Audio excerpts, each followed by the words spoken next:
Hello dear students, welcome back. This is Joseline here. Today I am going to continue the heavenly parasol. So before I continue, let us make a quick review of what we studied in the last part. In the last part we came to know that Meghavana attended the Swayamvara of Amrita Prabha, a great beauty.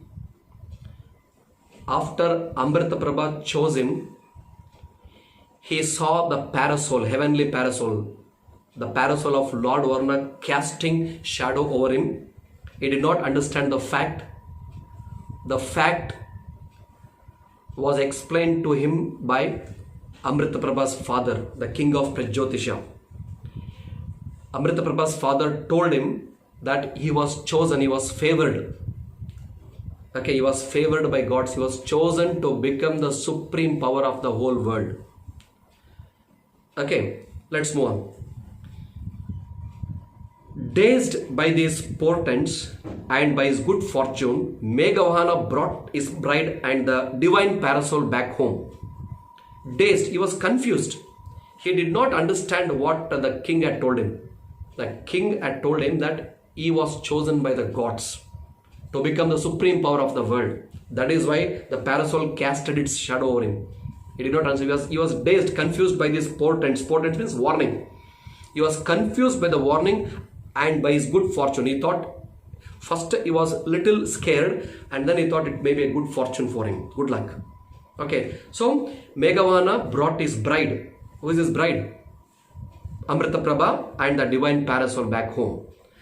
Upon his return, the ministers of the Kashmir court sought him out and offered the throne to him. As soon as Meghavana reached Kashmir, the ministers of the Kashmir court sought him out. They found him out and they offered him. They requested him to become the king of Kashmir. See the reason.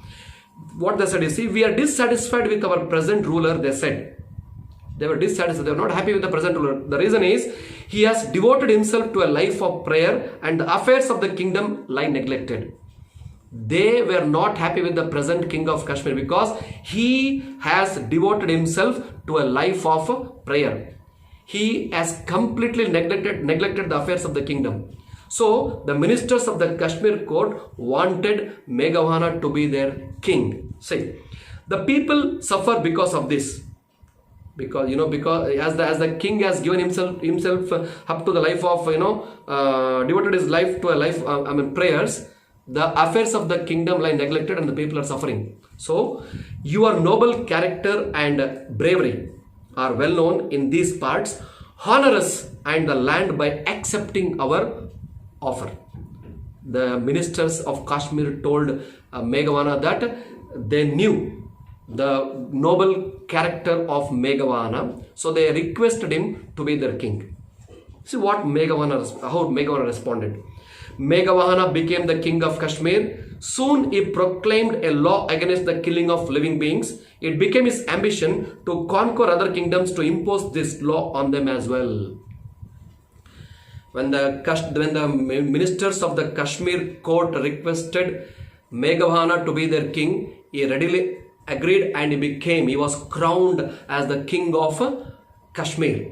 As soon as he became the king of Kashmir, he first declared a law against the killing of living things. He very clearly ordered to stop killing of living things, maybe animals or human beings, because those days animals and human beings were given as sacrifice to gods and goddess. Okay.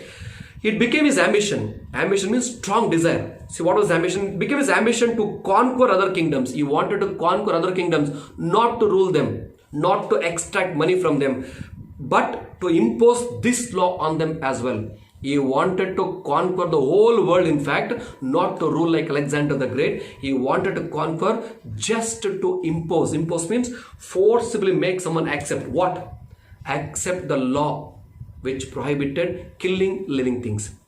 It means he wanted to make the whole world stop killing of living things.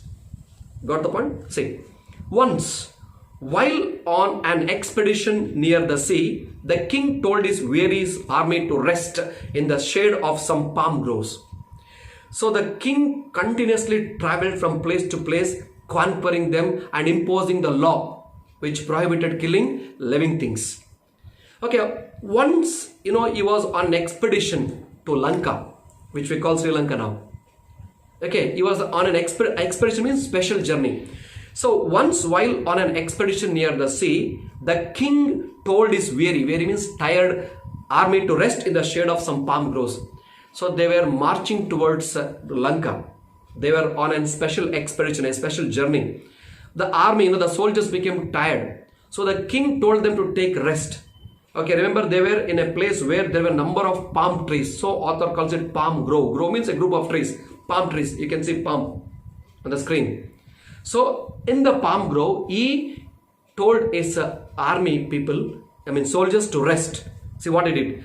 I must use this time to plan a way to conquer the island of Lanka, he thought. When the soldiers were resting, he was thinking, he was deducing a plan to cross the sea, because they had to cross the sea, a big sea. When all the soldiers were resting, he was planning.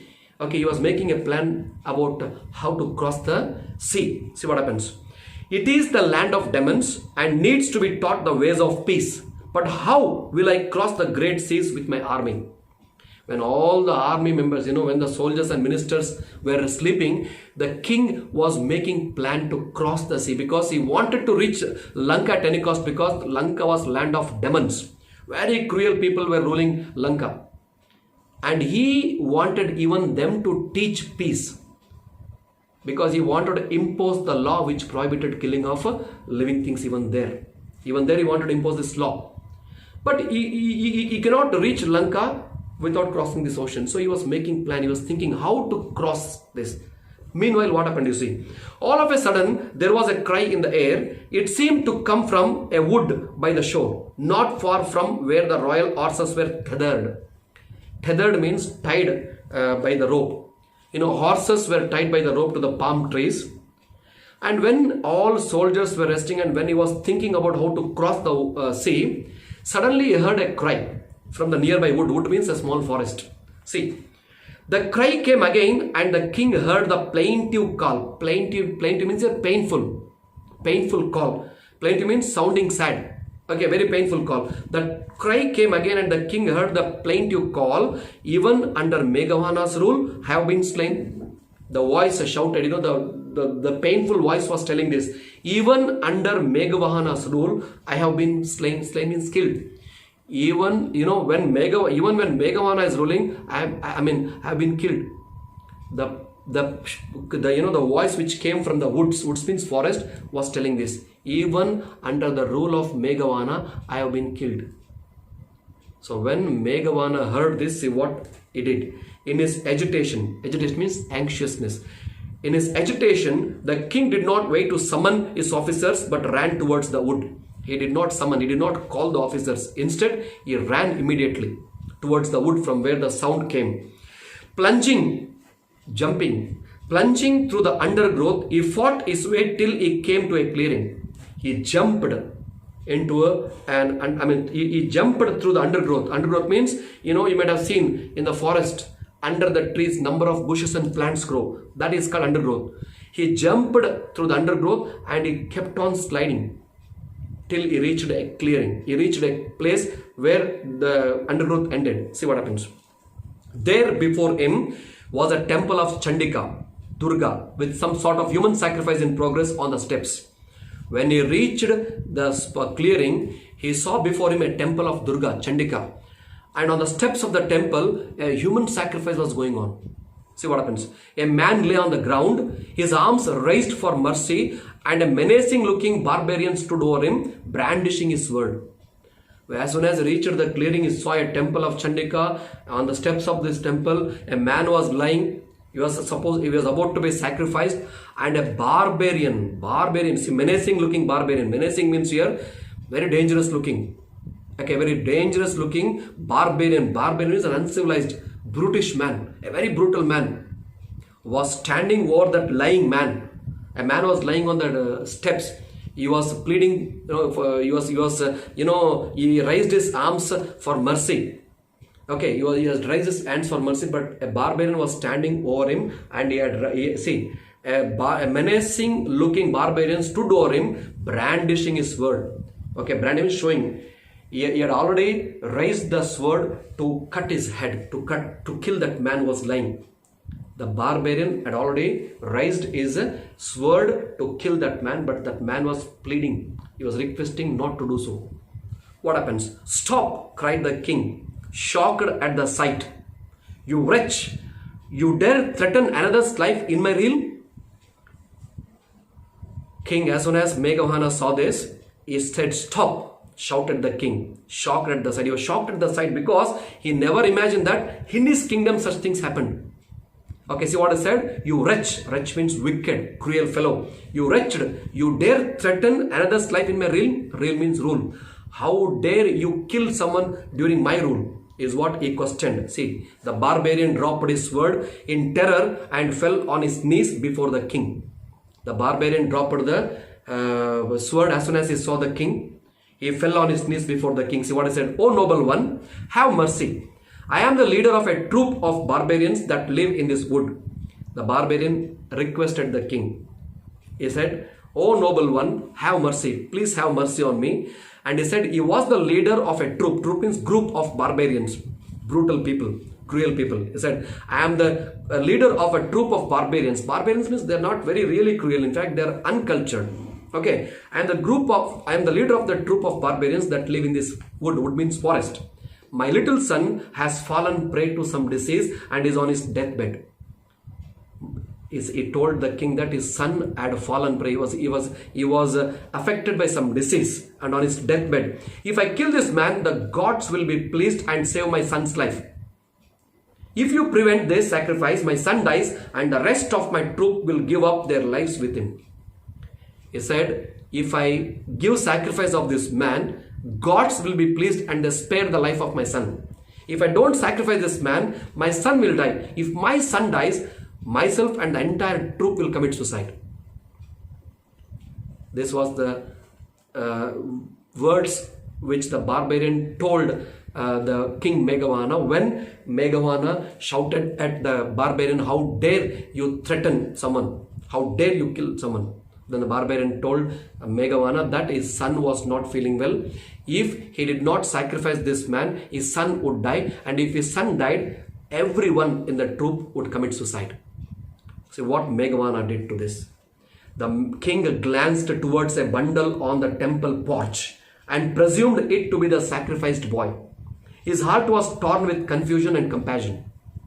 He was confused as well as compassionate. He felt pity on the boy. So, Meghavana looked at the porch of the temple. Porch means, the extended portion of the, or a gallery of in front of the temple. A boy was put in a bundle. Meghavana saw a bundle and he presumed means he thought, he felt that it might be the boy who's suffering and was about to die. He felt pity as well as he was totally confused. He did not know what to do after seeing that boy, especially. See what happens. This man whom you desire to protect, continued the barbarian, was wandering about alone and friendless in the forest. Is he of more value to you than this child with whom many persons are connected? Barbarian continued. He told the king, this man whom you want to protect. This man, he was showing the man was lying under him. This man whom you want to protect was wandering about alone and friendless. He was wandering alone. He had no friends. Okay, in the forest. He was wandering in the forest, so we brought him. As he was alone, we brought him. Okay, so we want to kill him. The barbarian said, is he of more value to you than this child? The barbarian asked the king, is he of more value to you than my son? Because if that person died, he died alone. But if my son died, we would all die. We would all commit suicide. You tell me, king, is that person of more value or my son? The king was totally confused. Meghavana was totally confused. He did not know what to do. But he had already proclaimed an order, a law against the killing of living things. and he had to, see that his law is followed. You're going to see in the next part what Meghavana does, whether he saves the man victim or the boy or both. What happens is very interesting, dear students. Please stay tuned. I'll be back soon. Don't go out. Take care of your health.